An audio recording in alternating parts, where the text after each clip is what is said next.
Good morning, good afternoon, or good evening, everybody, depending what time you're listening to this. This is Thoughts, Comments, Opinions for September the 30th, 2015.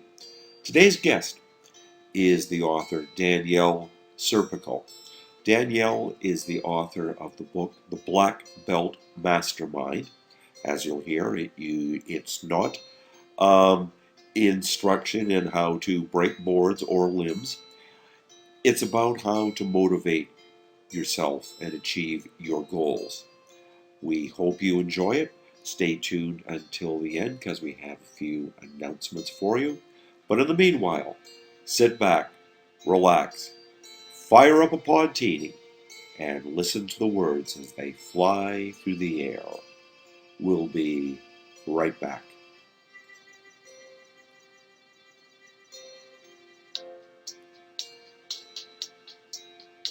We have Danielle Serpico. Hello, Danielle. How are you today? Hello, Hubert. It's great to be here. I'm super. Fantastic to hear. Now, I had a chance to read through your book, Black Belt Mastermind. Now, this is not a book that teaches people how to beat up other people. Can you explain what Black Belt Mastermind's about? Yes, absolutely, absolutely.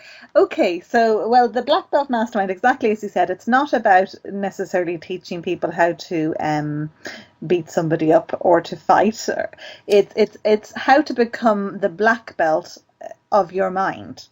It's how you can become your own black belt of your mind and master your own mind. So I use the metaphor of black belt and martial arts metaphors throughout the book because I do have martial arts training. I am a martial artist, a black belt, and a European gold and silver medal champion. Well So done, you. thank you. Now it was 10 years ago, but anyhow, so basically I've used that as there's a lot of learning to be had in the martial arts world, not necessarily from the fighter side of things. Obviously there is, but it's about learning how to become a fighter in the sense of how to get back up, keep getting back up if you're faced with adversity. How certain, there was certain very pertinent quotes that I would have remembered over the years in my martial arts training. Like obviously, we know this too shall pass. The pain shall pass was a very a strong, impactful quote for me because the book all began from my own journey of having to get myself back up in life after a major knock, which you'll probably ask me about in a moment, anyhow. So, You read my mind. Yeah, because you were heavily impacted by the fall of the Celtic Tiger. You lost, it was three businesses? yes, absolutely. I opened my first business. I was in the restaurant business. Now it was by chance. It wasn't because I am half Italian. I'm half Irish, half Italian, and I grew up So am in Rome. I. Oh, brilliant! Yep. Excellent. There you go. What side of you is Italian? Let's The see. good My, side. my mom's father was born outside of Venice in Zanodecimo, and he moved Beautiful. to Canada right about at the start of World War One. So yeah, I'm Italian on mom's side and of Irish ancestry on my dad's. There you go. I knew you were a good guy. Only the best. Only the best. Irish Italian, very good mix. So yeah, my mum's Irish, a Dublin lady, and my father is from Rome. So I spent the first 9 years of my life living in Rome, and then my parents split up, and I moved back to Ireland with my mum. So I kind of outline a little bit of my story in the first chapter of my book, and I ended up. Even though I started going to art college, I ended up leaving art college, and I was always very entrepreneurial because when my mum came over to Ireland, she was a single mother and she was struggling, and I had to kind of fend for myself. And my dream had been at the time to go to art college because I wanted to write and illustrate children's books. And I ended up to fund myself through college. I had to work very hard.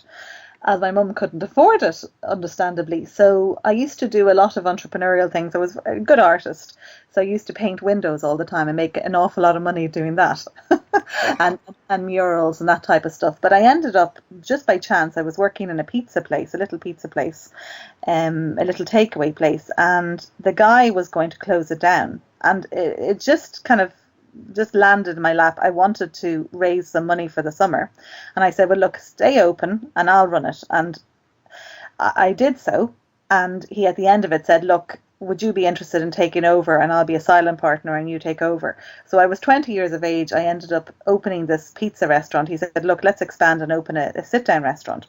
So he obviously seen that I had, I don't know, some get up and go or whatever, and we ended up opening a restaurant, and that was the first. So that was my first restaurant, and then I went on to open another restaurant called Serpico's, which was obviously based on my name, and an Italian restaurant, and then I opened a fine dining restaurant in 2007, and that's when the problem started. I borrowed a huge amount of money very easily over a phone call, as it happens in Ireland. It's very easy to do at the time. And in 2009, fast forward, I ended up losing everything and ouch. closed all the businesses. So I realized at that stage, I realized that even though I had been, for 16 years, I had ran very successful businesses.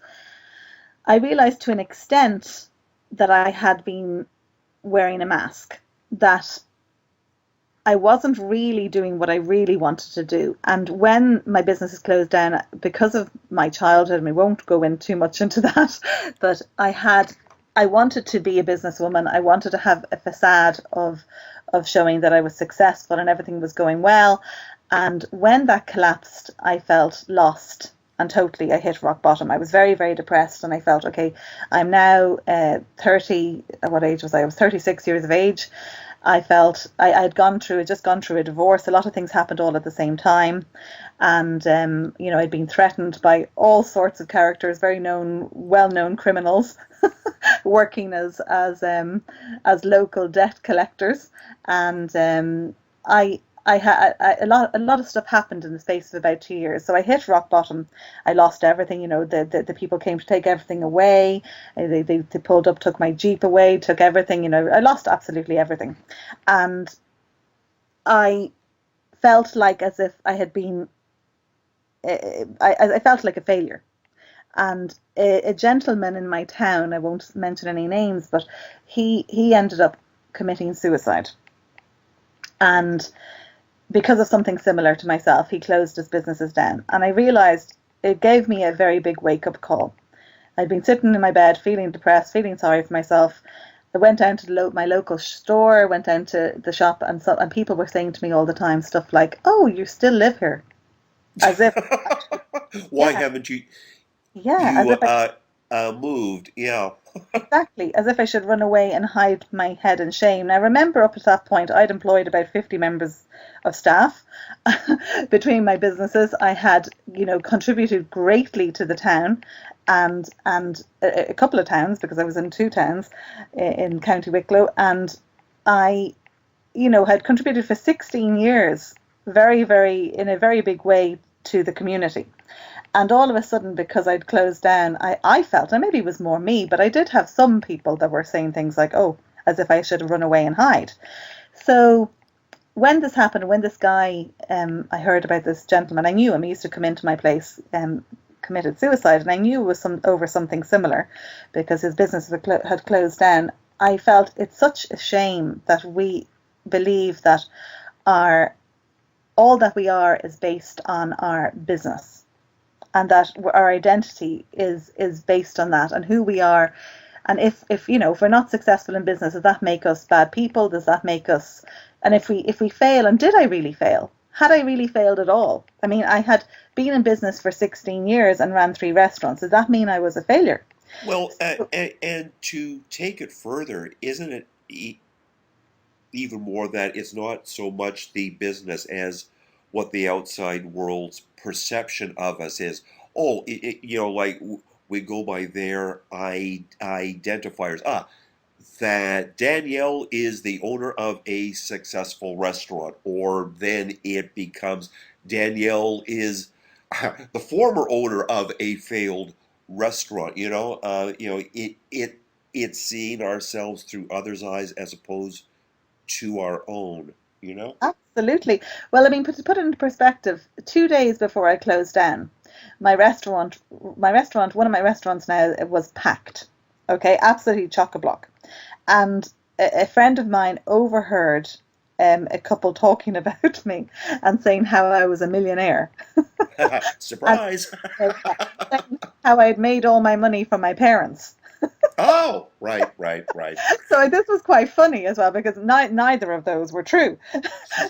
Neither of them were true, but I got a kind of a bit of a laugh out of it. I thought it was quite amusing at the time. But the point is that, obviously what we see isn't always the reality. And in the restaurant business, it is a very very difficult business. It's a very fickle business. It's very high and low in the sense of you can have one bad weekend and it can put you out of business, and that's pretty much what happened with me. Unless you have very smartly a huge amount of savings put aside for such an occasion, or access to large amounts of money very easily, very, very easily and very quickly. So, in hindsight, obviously, I learned a lot. There was things I would do different now. I would definitely have those facilities in place. I didn't at the time because I was a child of the Celtic Tiger. I admit that. I was spending money as quickly as I made it. So I didn't have those precautions in place for when the bad time came. And when the bad time came, I had no resources to go to. So I went out of business and I didn't know what to do. So when all this happened, I felt very, very depressed. I was really, really down in a very bad way. And when I heard about that gentleman, it kind of gave me a bit of a metaphoric slap in the face. So I pretty much just picked up a book that was on my shelf. Now my mum had a lot of books of these self-help books, and she'd left them on my shelf, and I'd kind of read them before over the years, but I decided this time, okay, I really needed to do something. I really needed to pick myself back up. And just like in martial arts, I realized that I could only help myself, and that even if you do get kicked in the gut, no matter how hard and no matter how painful, it does pass. The pain really, really does pass. So you just have to grit it and bear it out. So I picked up a book. I can't remember. I think the first book I read was The Power of Now by Eckhart Tolle.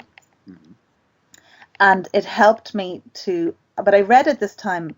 The real point I want to get across is that I read it this time instead of just reading it for the sake of reading it. I read it and I kept on saying to myself, I'm going to make sure that I understand what this book is saying, and I really take the learnings from it and utilize them. So I read some very powerful sentences in it and I started to practice it. So then I picked up a book, I think it was by Paul McKenna, which was, I can't remember, I think it was 7 days, or Make Yourself Happy in 7 days, or something like that. So I read that, and there was lots of exercises in it, and I started doing the exercises saying, okay, this has to help me, and in fact it did. It helped me a little bit. So it changed my mood from being one of absolute utter desperation and feeling like I was in a black hole and there was no way out, to feeling that, okay, maybe something is possible. So I read that and it made me feel better. And there was some audiobooks then that I went and I bought, and I listened to some audio CDs, and they started to help. So then I kind of got into Paul McKenna a bit, and I started researching him, and I found out that he had been trained by a guy called Richard Bandler, who was the co-founder of a system, let's call it, called NLP, which stands... Yeah, the Neuro-Linguistic Programming, and I wanted to ask you what that's about. Absolutely. So neuro-linguistic programming, just like the word says, is neuro is your mind, obviously your brain. Linguistic is the language that you speak, and programming is how we program ourselves. So basically it's about how we speak to ourselves, the language that we use internally, so to ourselves, and externally to others, how we communicate, and how our communication methods can be either beneficial or not. So, or not beneficial. So I started to realize that the words that we use, our communication methods, and the stories that we tell ourselves have a huge impact on our behavior, our thoughts, our moods, and all the rest. So I started to read his books and I got very into them. And then eventually I really noticed that I was able to, get back up.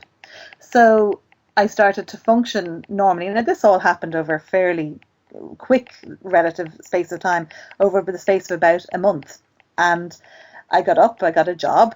First time in my life, I created a CV and went out and got loads of jobs actually, and picked the best one. And I started working as a manager in a restaurant. And I started picking myself back up. So I started to go on courses on NLP, and I went over to London and decided I was going to study with Richard Bandler. So I went over there and did a course with Richard Bandler and started studying and training with him.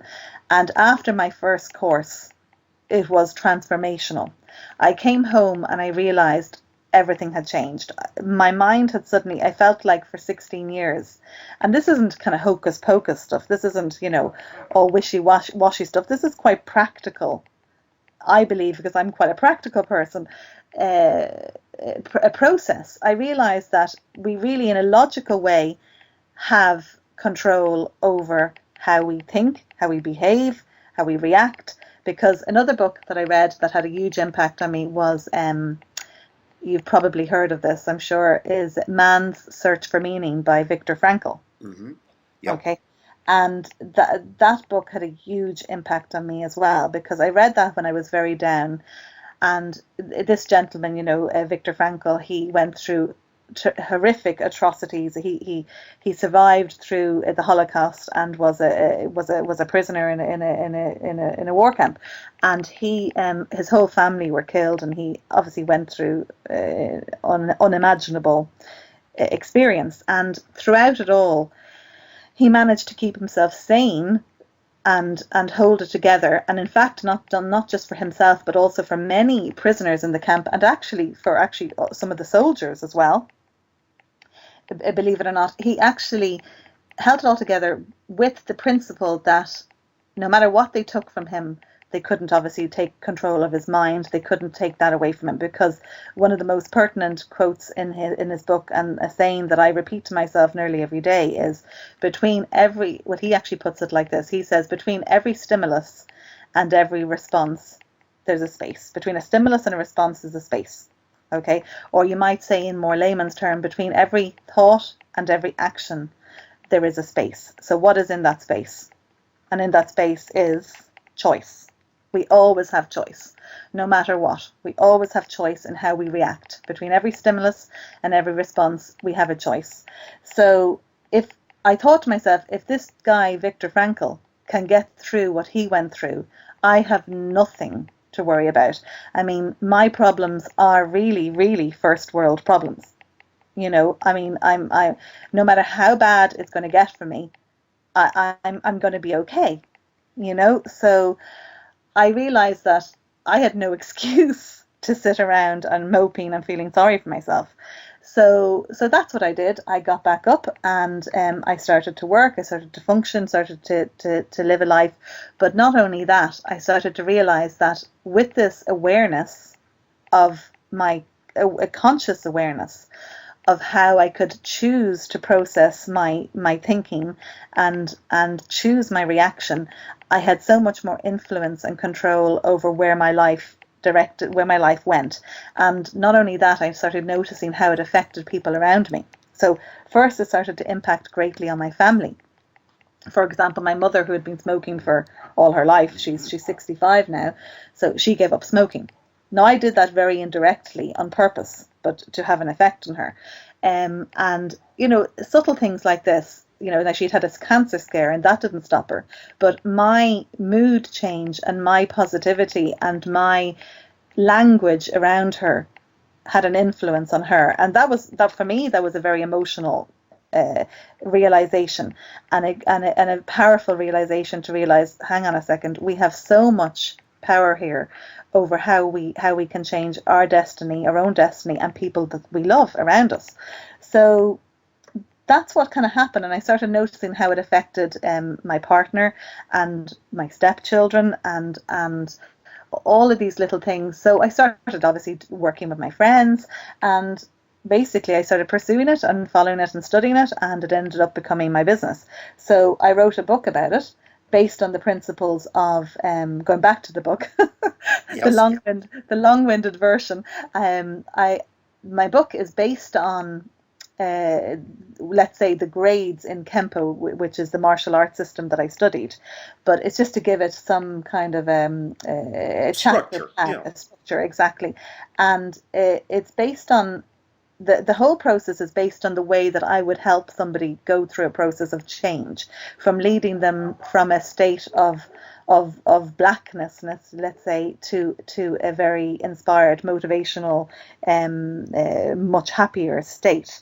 Because I believe that emotion is something like a wave. A lot of coaches might say stuff like, and you hear a lot of this positivity stuff bandied around, and they say stuff like, oh, you can do anything you want, and just think positive. I agree 95%. I think, see, what I do isn't just positive thinking. It's what I call logical. It's practical, logical thinking. So the basis of it is, when we feel a certain way, it's always based on a story that we're telling ourselves. Always. Yep, For you to have an indeed. emotion, it's based on a story. So your story can be either good or bad. So what I would always suggest to somebody is to actually challenge that story and pay attention to it and question it, because we don't always know if that story is correct. And when you have a thought, it doesn't mean it's correct. It's just a story. It doesn't mean that it's the truth. That reminds me of something a very wise friend of mine said once to me, that there are no good or bad things that happen to us. There are just things. Whether they turn out to be good or bad depends on what we do with them. Exactly, absolutely. So apologies if you can hear my neighbor's dogs are barking. Mine, thankfully, is asleep on my lap, so it's fine. Hey, it's a So very high tech show. Carry on, not a problem at all, Danielle. Um, so absolutely, I agree. You see, a thought is just simply a thought, and we're all a little bit crazy, us human beings. We have a funny way, the way we use our minds. We're very inventive and very imaginative. So for us to have a thought, for anything to pop into your head, you've created an image in your head. You've done something inside your head. We have created an image. So, for example, if I said to you, you know, can you visualize? A lot of people say, "Oh, I can't visualize. I don't know. I don't know what this stuff means. I can't do it." So I'd ask you to. Okay, now you're sitting at home, so I'll say to you, "Can you see what's outside your window right now, Hubert?" Yes, yes, I can. You can. Okay. Okay. Let me see. Is there something that you can't see? For example, can you see your car? Oh, well, I don't have one, so I can't see it. Okay. Are you in your? You're in your sitting room or something? Are you? Yep, Are you? yes, yes, I Okay. am. So, do you know the color of your bed quilt? Yes, Okay, great. How did you know that? because I have one, and it's been blue for as long as I've had it. Okay, but how did you actually know what color it was? What happened was when you Memory, actually, yeah. exactly, but memory, what did you do? I visualized a picture of it. Exactly. You had to go somewhere in your mind's eye to find that. Your mind had to go and look for that image Yep, for to say, okay, what color is his bed cover? For you to go and see it. Okay, for you to know what it was. So we all visualize, we all have the power to visualize, but not only do we visualize, we do crazy stuff. So for example, somebody who's afraid of something, say for example, let's take the typical example, say you're afraid of spiders. Many people are. Okay, you tend to see the spider as huge. So not only do we make pictures in our head, we make these crazy big pictures in our head. Okay, so we yes. make them ginormous. So we're not seeing this tiny little, millimeter spider. We're seeing this monstrous, gigantic dinosaur of a spider in front of us. So no wonder we're afraid. And then not only do we do that, we also make these stories in our head. So we watch this movie really, really fast in our head of this giant spider crushing us or wrapping us up in a big spider web or devouring us or eating us or whatever, or pulling us away, or tearing us limb from limb. So we see this all happen very, very fast in our mind's eye, really super fast, so that our conscious mind hardly realizes that we've done it. But if we actually pay attention to it and start becoming aware, we realize we do this. And then not only do we do that, so we make these pictures, we make these huge, monstrous, overgrown pictures, we also make these stories up. And then on top of that, we also repeat these stories over and over and over again. So you think of something that, makes you feel bad, something that happened in your past. We play it over and over and over and over again. And sometimes we distort it. We distort the reality. We change the past and make it even worse. So does that become, to use the famous phrase, a self-fulfilling prophecy? Well, yes, absolutely, exactly. If you continue to do that, how are you going to feel? I mean, for example, you take something that's happened in your past. We relive it and relive it and relive it and make it huge and make it big, bold, and creative. We make this big film in our minds. So of course we're going to feel bad, and of course we're going to continue to feel bad. And there's a very great saying that Richard Bandler used to say to me, like for example, if I came into your house and I drew the most horrible, repulsive picture on your sitting room wall right now, what would you do? Besides probably, get Here's your silly. hat. What's Yeah. your hurry? Yeah, and What would now you it's do? time to wash the walls. Yeah. Exactly. So you wash the walls because you don't want to be looking at that picture. Okay. So how come we don't redecorate inside our mind also? So that's what it's about. So I started realizing when all this happened to me and when I hit my rock bottom, I started playing out all these stories in my mind. And I realized that even though I'd been very successful, I'd been very entrepreneurial, for my whole adult life up until 36 years of age, I realized at that point with a very sharp bang, I realized that I had no self-belief. I had self-confidence, but I didn't have self-belief. And there's a big, big difference between the two. You can be confident in something you do, but that does not mean that you really believe in yourself underneath it all. That's what I wanted to ask you. If we go back to the period, even days or weeks prior to the collapse of the Celtic Tiger, and and the foreclosure signs go up on the businesses and so forth. Um, Presumably, if I jump in the TARDIS and go back in time to then and ask you, are you happy? And you probably would have said yes at the time. And here you are now. How is your happiness or contentment, any way you want to phrase it, different now than what it was then? And how is now Okay, better than yeah, it's a then? great question. I suppose in the final between 2007, sorry, go ahead. I'm here. Am I losing you a little bit? No, no, not at all. Are you there, Hubert? I am here. Can you not hear me? Let me just pause the microphone for our listening audience. Hi, we had a slight problem with Skype, but carrying on. And Danielle, I just asked you how your contentment is different now than what it was then. Okay, great.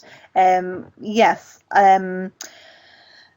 Well, before 2007, I suppose 2007, 2009 was a very stressful time because that's when everything started to go belly up. And so I was struggling a lot and it was a very stressful time. But before that, I guess let me give you an example. I heard a TEDx talk one time. I can't remember the lady's name, but she had a stroke and she was describing on it. It was very powerful. She was describing how she nearly died, and or she possibly did die, and how she had this experience. Now she's a neuroscientist. I don't remember the lady's name. I'll have to look her up. She's a TEDx speaker and she's a neuroscientist, and she spoke about how she went somewhere.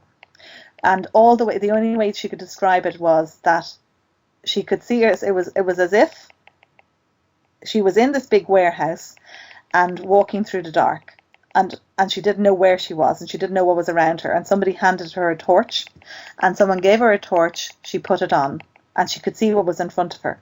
Okay, so she could see just what was under the light of the torch.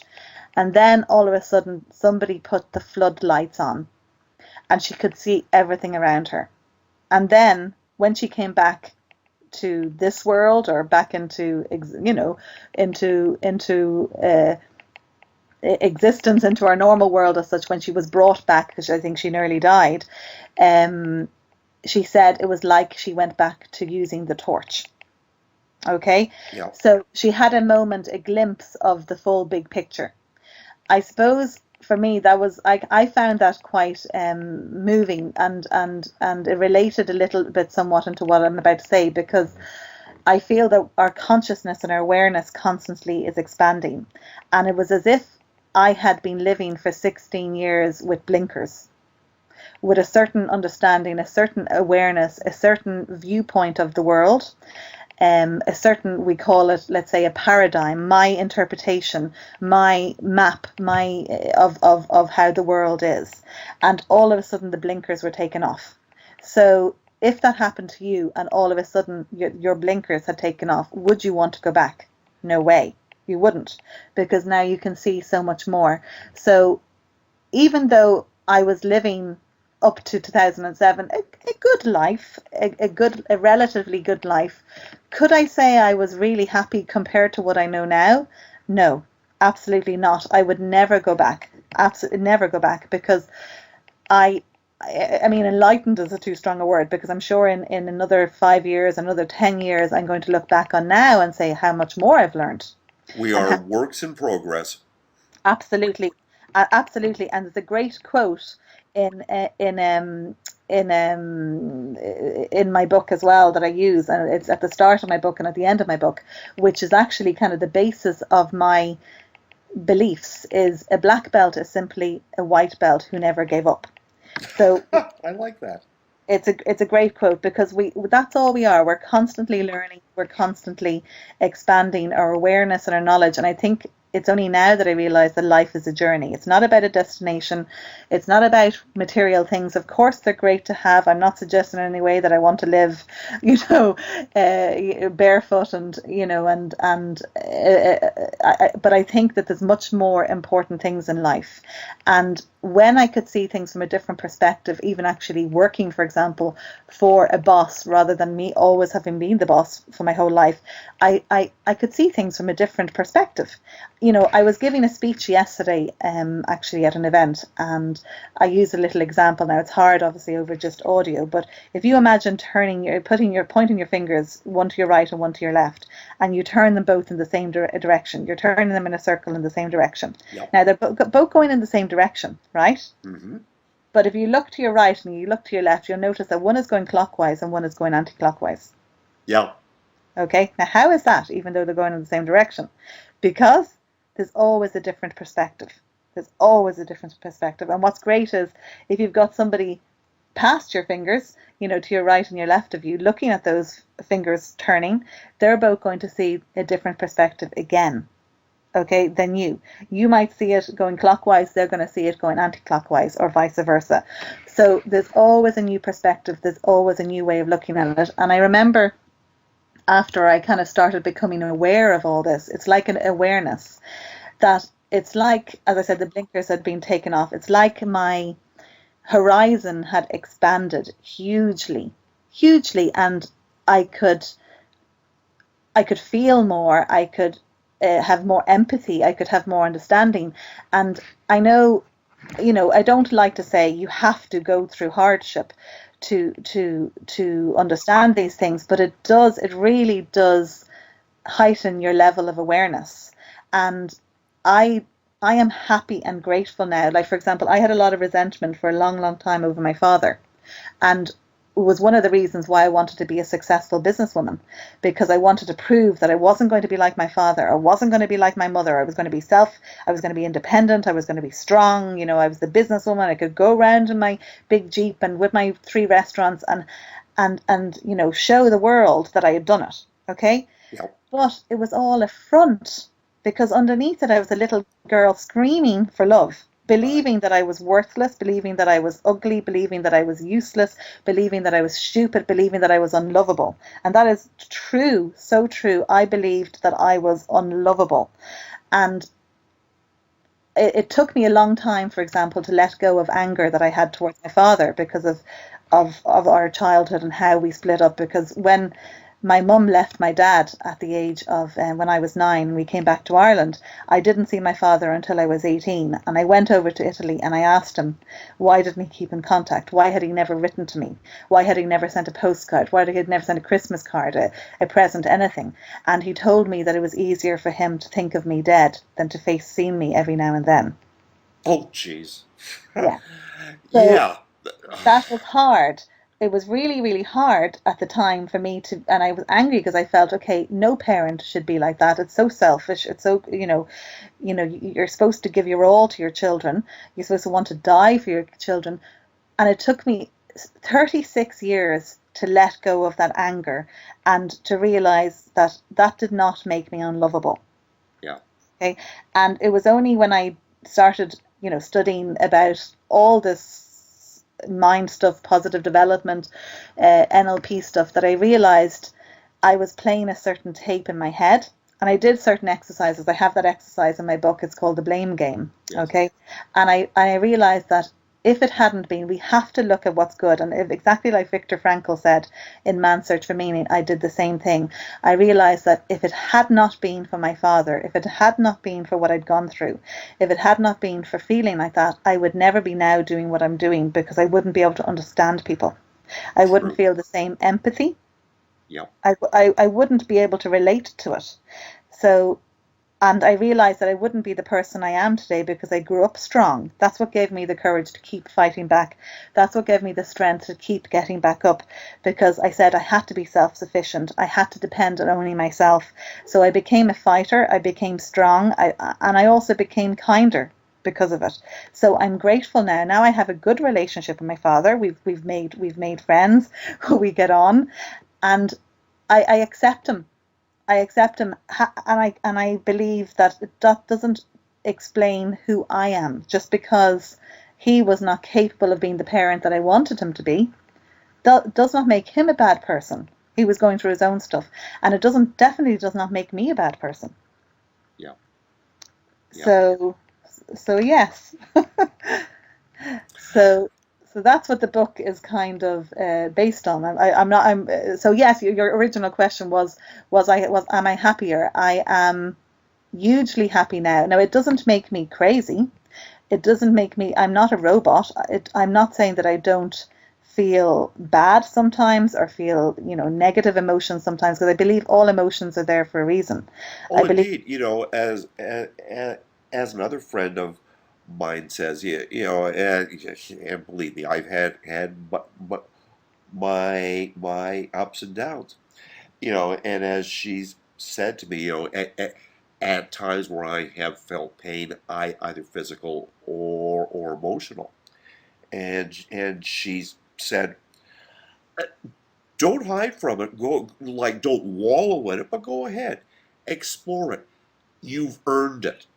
you know. Exactly, exactly. And what I say to people is, okay, if you feel bad, like I said before, it's logical thinking, not just positive thinking. But what I said with regards to the stories, if you feel bad, ask yourself good questions. Ask yourself, is this making sense? Like, if I say to myself, if I'm feeling bad because I'm saying I'm not good enough, for example, or I'm not smart enough, or I'm not, good, clever enough, or I'm not pretty enough, or whatever it is that you're saying, is that really true? Challenge the thought. uh, And, you know, like the Byron Katie thing. Yeah, yeah, right. Yeah, is what I'm feeling true or not? Yeah, Exactly. So ask good questions. Ask, can I be 100% sure that this is true? Is there a time in my life that I've ever done this thing? You know, if I'm saying I can't do that, have I ever done anything? Have I ever, been successful? Have I ever, done whatever it is that you're saying that you can't do? So challenge that thought. So it's not just about being positive, for no reason. It's about being practically positive. It's about saying, okay, well, hang on, I could be wrong here. But you see, as I've said before, emotion is like it's a state. All our emotions are there for a reason, and it's a state that you bring yourself through like a wave. So if you're feeling bad, when I was feeling at my worst, curled up in the bed, feeling down and depressed and suicidal, I you don't go from a state of that to being ecstatically happy in a flash. But what you can do is, and like in my book, you bring somebody through a stage. So you break it down into a process that the first thing to create is doubt. Always Right. create doubt. So challenge yourself.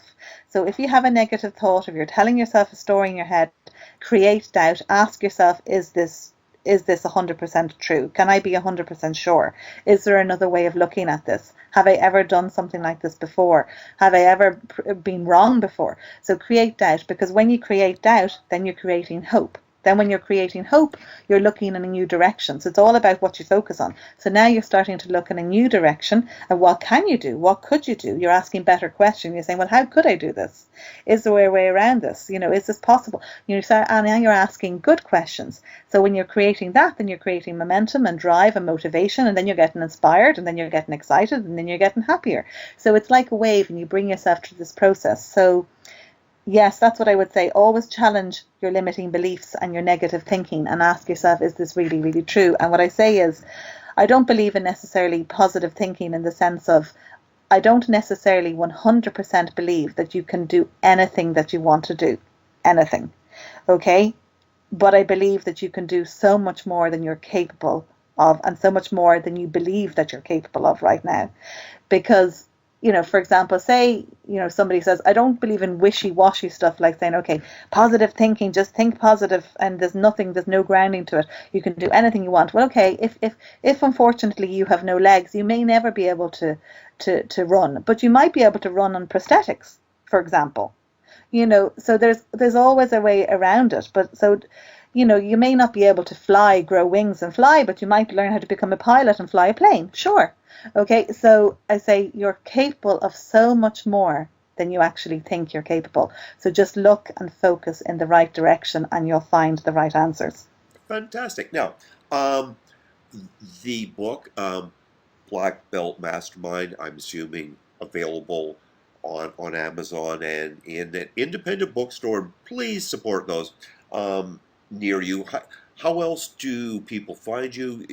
You referred to lectures and so forth. I will put links to your website on the pages where this podcast appears. But for those who download and just have the audio, how do people get a hold of you and find out more about NLP and um, your methodology? Sure. Okay. Well, the book obviously is called the Black Belt Mastermind, and I want to point out that's not me. That's you. That's about you becoming the black belt of your own mind.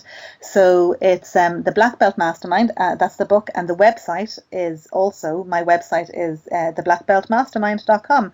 So it's www.theblackbeltmastermind.com. Or if you just Google Danielle Serpico, I think I've come up pretty much at the top. There's not too many of us out there, and so you can If it's find the Al Pacino movie, you're on the wrong website. exactly. Though I am distantly related, Are you but know? yeah, yeah, it's a small family. Absolutely, it's a very small family. So And you sorry. had gangsters bothering because when you mentioned that, and I didn't want to interrupt, but I was going to go for a cheap joke. Gangsters threatening Serpico, were they nuts? I know, I know, I know. I'll have to give my family a call. Jeez. Danielle, thank you a million for doing thoughts, comments, opinions. I truly enjoyed this. Absolutely. Thank you, Hubert, so Take much. care. Once again, I'd like to thank Danielle Serpico for being our guest today on Thoughts, Comments, Opinions. Our apologies for the little audio fart that we had part way through there, but well, that's what you get. We're a high-tech show, folks. Now, I'd like to remind you that if you'd like to advertise on Thoughts, Comments, Opinions in order to reach the millions and millions of listeners, do drop us a line at hlohearn@gmail.com, or you can also contact us through San Diego Book Review. We'd be more than happy to advertise your product, your service, your book, whatever the heck you're selling. Anyway, that's it for today. If you have a guest that you think would be interesting to have on Thoughts, Comments, Opinions, do let us know. But in the meanwhile, for all of us who work the late shift here in Ireland, good night, everybody, and be seeing you.